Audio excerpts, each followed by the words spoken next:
Hi, thanks for your interest in EmpMonitor. Welcome to EmpMonitor, How to series.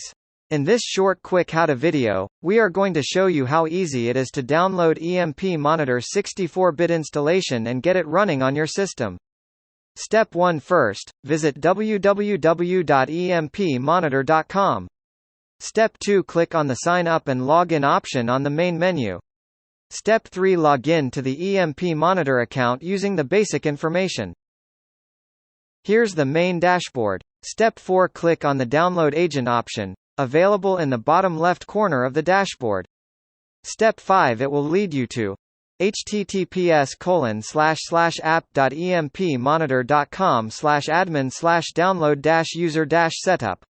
Here you can see different types of agent download options available, which includes download type, Office Agent, Personal Agent. It includes Windows, Mac, Linux. Step 6 click on Windows 64-bit, choose your option, either Office or Personal. Here we are downloading for personal use. Step 7 click on Run to run the file. Step 8 once done, click on Next.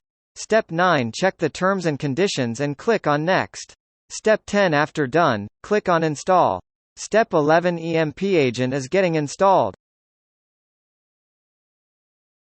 Step 12 EmpMonitor agent is successfully downloaded. Click on Finish to complete the process. So, this was a quick overview of how easy it is to download EmpMonitor 64-bit installation. If you need any help or face issues while installing the agent, feel free to write to us at support@empmonitor.com or contact us over Skype.